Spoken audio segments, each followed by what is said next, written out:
आपल्याला जेव्हा घरी चिवडा बनवायचा असतो, मग तो दिवाळीला असो किंवा घरी कोणता कार्यक्रम आहे म्हणून असो. पहिल्या 2 बेसिक अपेक्षा आपल्या असतात. ते म्हणजे चिवडा अतिशय लालभडक झाला पाहिजे आणि त्याचबरोबर तो चटपटीत झाला पाहिजे. चवीला तो अतिशय तिखट असा नाही लागला पाहिजे. मग साहजिक आपण 2 गोष्टींचा विचार करतो. एकतर विकतची मिरची पूड आणावी किंवा तयार जो काही चिवड्याचा मसाला मिळतो तो आणावा. पण त्याचीही गॅरंटी नसते. जर चिवड्याचा मसाला खूप जुना असेल किंवा ती कंपनी चांगली नसेल, तर एकतर चिवडा खूप लाल होतो, पण चवीला फार छान लागत नाही किंवा तो चवीला होतो, पण लालसर होत नाही. असं काही जरी आपल्यासोबत होत असेल किंवा असा कोणताही गोंधळ तुमच्या मनामध्ये असेल, तर हे सगळं बाजूला करा आणि ही सगळ्यात सोपी पद्धत तुम्ही बघा. घरी उपलब्ध असलेल्या साहित्यामधूनच मी हा चिवडा मसाला बनवलेला आहे आणि याच्यामुळे तुमचा मक्याचा चिवडा अतिशय लाल दिसेल, पण चवीला तो सौम्य तिखट लागेल आणि चटपटीत असा लागेल. त्याचबरोबर मी जे काही जिन्नस दाखवलेत किंवा ज्या पद्धतीने हा मसाला मिक्स करायचा दाखवला आहे, या पद्धतीने तुम्हाला अगदी विकतच्या चिवड्यापेक्षाही भन्नाट चव मिळणार आहे. तर रेसिपीला आपण सुरुवात करूया. आपण मसाला बनवायची सुरुवात करूया. मी आज मक्याचे पाव किलो पोहे जे काही आहेत त्याचा चिवडा बनवण्यासाठीचं प्रमाण सांगणार आहे. तर सुरुवातीला आपण 1 चमचा धणे, 1 चमचा बडीशेप आणि 1 चमचा जिरे हलका तांबूस कलर येईपर्यंत भाजून घ्यायचं. एखादा मिनिट लागतो हे भाजून घेण्यासाठी मध्यम आचेवर. आता आपण हे एका वेगळ्या बाउलमध्ये काढून घेऊया आणि हे पूर्ण थंड झाल्यानंतरच आपण बाकीचे मसाले त्याच्यामध्ये टाकणार आहे. गरम असताना जर आपण बाकीचे मसाले टाकले आणि लगेच मिक्सरला बारीक केलं, तर धण्याची जी काही पावडर आहे ती थोडीशी जाडसर अशी राहू शकते. व्यवस्थित बारीक अगदी पूड होणार नाही. म्हणून थंड व्हायची वाट बघायचं. आता आपण याच्यामध्ये अर्धा चमचा आमचूर पावडर म्हणजे वाळवलेल्या आंब्याची पावडर ही सहज दुकानामध्ये उपलब्ध असते. याच्यामुळे छान चटपटीतपणा येतो. तेवढाच चाट मसाला, 2 चमचे लाल तिखट. जर तुमच्याकडे मसाला मिक्स न केलेलं लाल तिखट नसेल, तर तुम्ही कोणत्याही कंपनीचं काश्मीरी मिरचीचं लाल तिखट घेऊ शकता. काश्मीरी मिरचीला फक्त कलर असतो, अजिबात तिखटपणा नसतो. आणि 2 चमचे साखर. ही अख्खी साखर आहे, पिठी साखर नाही. जर पिठी साखर वापरत असाल, तर 1च चमचा पिठी साखर वापरा. कारण मोठ्या साखरेचं आणि पिठी साखरेचं प्रमाण पूर्णपणे वेगळे असतं. आता चवीपुरतं मीठ टाकायचं आणि हे छान मिक्सरला बारीक करून घ्यायचं. आपण बघू शकता अतिशय बारीक अशी ही पावडर तयार झालेली आहे. फक्त धणे वेगळे तुम्ही जर बारीक करायला बघितले तर त्याची जाडसर अशी पावडर तयार होते. म्हणून हे सगळं मिक्स करायचं आणि मगच आपण हे मसाले मिक्सरला बारीक करून घ्यायचे. तर हा आपला मसाला तयार आहे.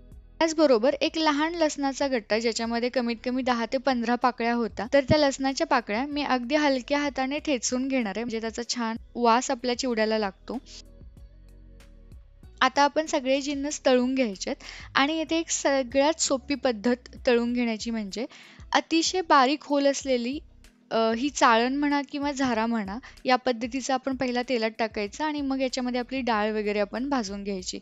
याच्यामुळे काय होतं, जर तुम्ही डायरेक्ट तेलामध्ये टाकलं तर ते ज्यावेळी भाजत येईल त्यावेळी ते झाऱ्याने गोळा करून बाहेर काढेपर्यंत थोडी डाळ करपून जाते.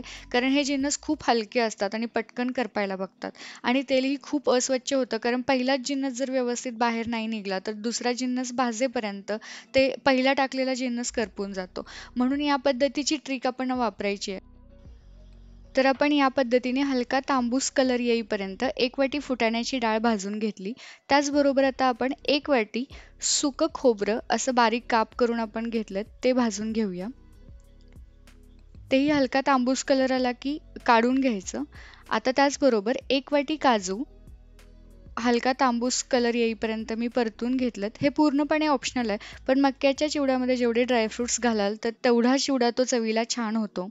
त्याचबरोबर 1 वाटी आपण बेदाणे भाजून घेणार आहे. बेदाणे अगदी छान फुलले की मग ते बाजूला काढून घ्यायचे.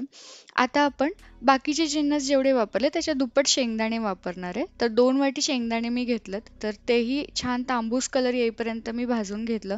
तुम्ही बघू शकता या पद्धतीचा झारा वापरल्यामुळे किती पटपट आपलं काम सोपं झालं. सगळ्यात शेवटी आपण लसूण भाजून घ्यायचं आहे. लसूण शेवटी ठेवायचा. जर सुरुवातीलाच तुम्ही लसूण भाजला तर सगळ्या पदार्थांना स्ट्राँग लसणाचा वास लागतो. म्हणून आपण ते शेवटी आणि मग 1 वाटी कढीपत्ता. आता हे छान सगळं एकत्र करून घ्यायचं आहे 1 चमचा मसाला टाकून. पोहे टाकल्यानंतर जर मसाला टाकला तर पोहे पटपट मसाला ओढून घेतात आणि मग जितका मसाला पोह्याला लागतो तेवढा त्या बाकीच्या ड्रायफ्रुट्सला लागत नाही. म्हणून आपण याला 1 चमचा मसाला लावून छान एकत्र करून घ्यायचं. आता आपण मक्याचे पोहे तळून घेणार आहे. हे मात्र या झाऱ्यामध्ये तुम्ही टाकू नका, नाहीतर त्याला फुलायला जागा मिळत नाही आणि हे डायरेक्ट आपण तेलात टाकायचे आणि याला काढायचं सोपं असतं. तर या पद्धतीने मी सगळे मक्याचे पोहे तळून घेतलेत आणि आता आपण थोडा थोडा करून मसाला सगळा जो काही मसाला केलाय तो आपण सगळा याच्यामध्ये वापरणार आहे. पण अगदी थोडा थोडा करून मिक्स करत हे हलवत घ्यायचं. सुरुवातीला हे पोहे थोडेसे गरम होते म्हणून मी चमचा वापरला आहे. नंतर मी हे हातानं मिक्स केले आणि आपण बघू शकता असा थोडा थोडा करून मसाला टाकत आपण हाताने मिक्स करत राहिलो की अतिशय सुंदर लाल कलर आपल्या चिवड्याला येतो. त्याचबरोबर भरपूर वापरलेले ड्रायफ्रुट्स त्यालाही अतिशय सुंदर चव आलेली आहे मसाल्याची. तर असा दिसायला अतिशय लालसर आणि चटपटीत चवीचा विकतपेक्षाही अतिशय भन्नाट चवीचा चिवडा तुम्ही या दिवाळीला नक्की करून बघा. रेसिपी साधी सोपी ही कशी वाटली ते कमेंट करून कळवा. त्याचबरोबर मी सांगितलेल्या ट्रिक्स जर आवडल्या असतील तर व्हिडिओ लाईक करा आणि शेअर करा. लवकरच भेटूया अशा नवीन साध्या आणि सोप्या रेसिपीसोबत. तोपर्यंत धन्यवाद.